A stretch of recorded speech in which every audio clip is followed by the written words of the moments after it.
love Mr. Wilson's talk and exploring outer space. Do you suppose there really is life in other planets? I don't know.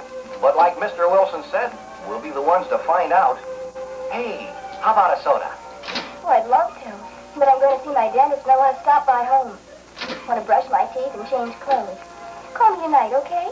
Sure thing.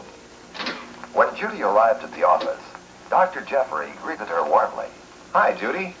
You look bright and happy this afternoon. Oh, Dr. Jeffrey, we just had the most terrific talk on outer space in school. Our teacher thinks there's life on at least one of our planets. Do you? Well, maybe not people, but life seems to exist in some form just about every place in our world. From people and animals, down to insects, germs, and bacteria. In fact, I can show you some life real close to home, in a place where few people would expect to find it. I'm going to take a bit of material from one of your teeth near the gum line. You probably don't even know it's there. Now, Miss Monroe will prepare it so you can look at it under the microscope. Judy could hardly believe what she saw. You mean all those things wiggling around are alive? Look again, Judy. They're very much alive. We call the material I took from your teeth microcosm, meaning little world. Because we find the germs living in it are much like the living things in our own big world. These little animals, or bugs, eat, multiply, and what's more important, give off waste products that, if allowed to remain, will cause dental decay. You mean they live right in my mouth? Yes, in yours and in every other healthy, normal mouth. Here's a diagram to illustrate how these bugs actually live on you, on the sweet things you eat every day. Their waste products attack the enamel, and this is where dental decay starts. They are found primarily between the teeth, along the gum line, and in the crevices and tiny pits in the chewing surfaces. But I brush my teeth 3 times a day mostly. I know. When did you brush them last? Okay, just before I came here. And I used a mouthwash, too. One that's supposed to kill germs. Well, Judy, there's a big difference between brushing and cleaning. Usually people overbrush and under-clean. But my teeth look clean. How can I tell? The microcosm is not visible until it builds up quite a mass. Then it feels like a fur covering on your teeth. You can actually feel it with your tongue. But here's a little red wafer that will help you see this microcosm. It's just food coloring, and it's pleasant tasting. Chew it thoroughly and swish between and around your teeth. Like this? Yes, that's right. Now look. Oh. You see, the wafer has colored only the microcosm, the bugs that you must remove. Judy, you didn't do a bad job of cleaning, except in a few places. But every place in your mouth is important to keep clean.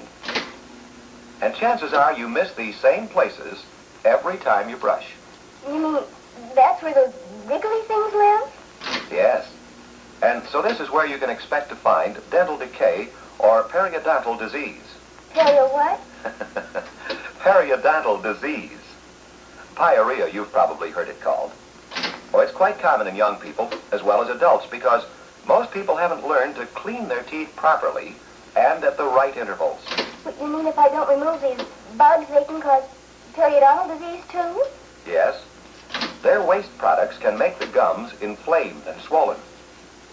You can see how the bone is destroyed, which will eventually lead to the loss of the tooth. Surprisingly, we often find the first symptoms in people younger than you. This little puffy area is an early stage of periodontal disease. Sometimes it may bleed a little when you brush your teeth. You'll notice, too, that this microcosm has a very unpleasant odor. This is one cause of halitosis, or bad breath. Well, what can I do, Dr. Jeffrey? Isn't there something I can do to get rid of those awful bugs? Of course, and it's fairly easy. I want you to brush your teeth. Use this soft bristle brush to remove all the red stains. That's where the bugs are. Judy worked carefully to brush off the red stain. Above and below. Back and front. And dug deep in the crevices of the chewing surfaces. She noticed that most of the red-stained area appeared near the gum line and in the spaces between her teeth. Dr. Jeffrey gave her additional help. Angle the bristles into the cracks and crevices and work the tips of the bristles gently under the edges of the gums. It's not necessary to bend the bristles. Improper brushing or use of the wrong kind of a toothbrush can damage the teeth and gums. But even careful brushing is only half your job. Brushing can't always clean between the teeth, and that's a common place for dental decay. You know, most people are surprised to learn that the proper use of dental floss is just as important as proper brushing. Now, wrap this unwaxed floss around your fingers. Like that. Then I slip it between my teeth? That's right, Judy. Place the floss just below the gum line of the tooth. Then apply pressure. Move the floss several times in an upward motion while keeping it tight against the tooth. Now, repeat this procedure until each side of each tooth has been flossed.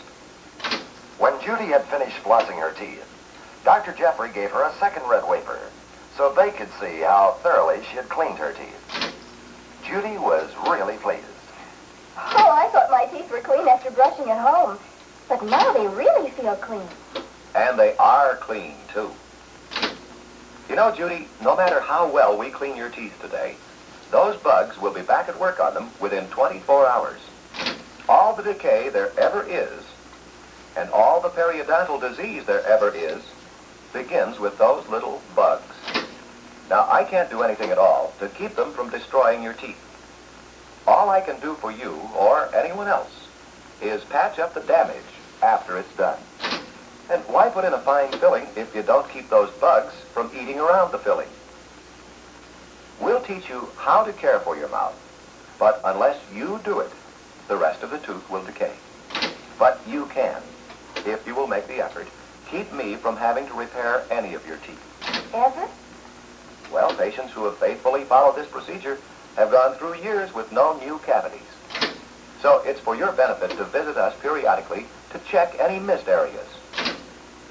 But if you really do your job right, there's no reason why you can't prevent dental disease. But, well, will you help me?